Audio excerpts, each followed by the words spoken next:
বাংলা গ্রামারের একটি গুরুত্বপূর্ণ অংশ এক কথায় প্রকাশ। আজকে আমি এক কথায় প্রকাশ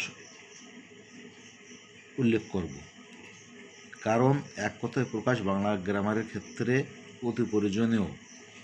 এই এক কথায় প্রকাশ দ্বারা আমরা অনেক বড় বড় বাক্যকে এক কথায় উল্লেখ করতে পারি। যেমন যা বলার যোগ্য নয় অকথ্য। এখানে অকথ্য শব্দ দ্বারা একটি বড় বাক্য যা বলার যোগ্য নয় উল্লেখ করা হয়েছে। অর্থাৎ আমরা যদি অকথ্য শব্দটা ব্যবহার করি তার দ্বারা বোঝা যাবে যে যা বলার যোগ্য নয়। এমন অনেক কথা আছে যেগুলো বলার যোগ্য নয়। এই কথাগুলোকে আমরা এই পুরো একটা বাক্যকে আমরা শুধুমাত্র অকথ্য শব্দ দ্বারা প্রকাশ করতে পারি। তারপরে আছে যা অধ্যয়ন করা হয়েছে অধীত।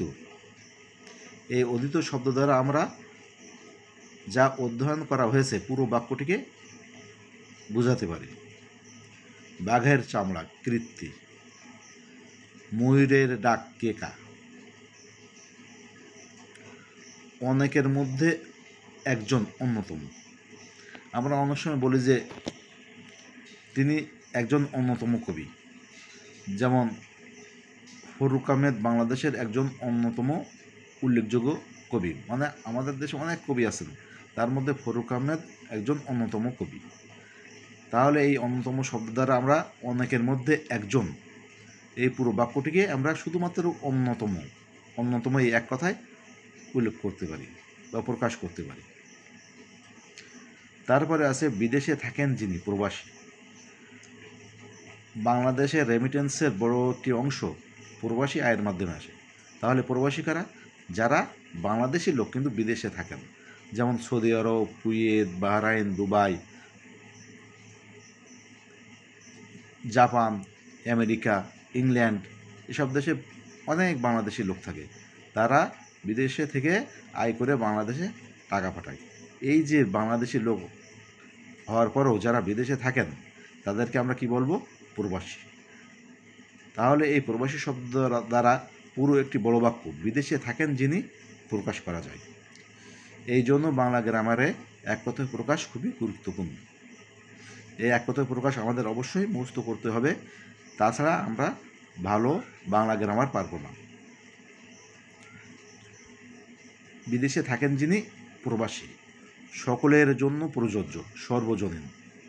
আমরা বলি না সর্বজনীন, এই বইটা সর্বজনীন বা এই কাজটা সর্বজনীন বা এই সরকারি বরাদ্দ সর্বজনীন। তার মানে এটা সকলের জন্য প্রযোজ্য, মানে সবাই এই জিনিসটা পাবে। যেমন শিক্ষা সর্বজনীন, তার মানে বাংলাদেশের প্রতিটি নাগরিক শিক্ষা পাবে। মানে বাংলাদেশের প্রতিটা নাগরিকের শিক্ষা পাওয়ার মৌলিক অধিকার রয়েছে, তাই সকলের জন্য শিক্ষা প্রযোজ্য। এই পুরো বাক্যটিকে আমরা কীভাবে বলবো?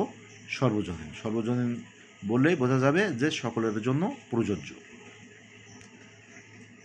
যার কোনো কিছু থেকেই ভয় নেই অকুত ভয়, যে সকল অত্যাচার সয়ে যায় সর্বংসহা, হাতির ডাক বৃংহতি। এখানে হাতির ডাককে আমরা এক কথা কি বলবো? বৃংহতি শব্দ দ্বারা হাতির ডাক বোঝানো যায়।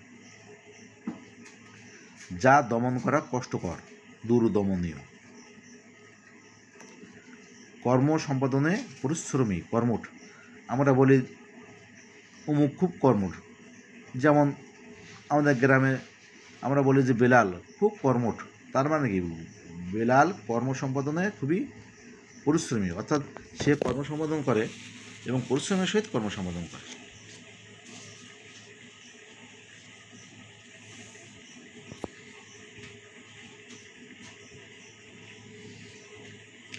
যিনি বক্তৃতা দানে পটু, বাগ্মী। শুভক্ষণে জন্ম যার ক্ষণ জন্ম, যা বলা হয়নি অনুক্ত। অনেক সময় আমরা বলি না যে এই কথাটা আমাদের বলা হয়নি, বলার দরকার ছিল কিন্তু বলা হয়নি। তাহলে এই যা বলা হয়নি এই পুরো বাক্যটিকে আমরা শুধুমাত্র একটা শব্দ অনুক্ত বা একটি কথা অনুক্ত দ্বারা প্রকাশ করতে পারি। সেজন্য এক কথায় প্রকাশের বাংলা গ্রামারে খুবই দরকার।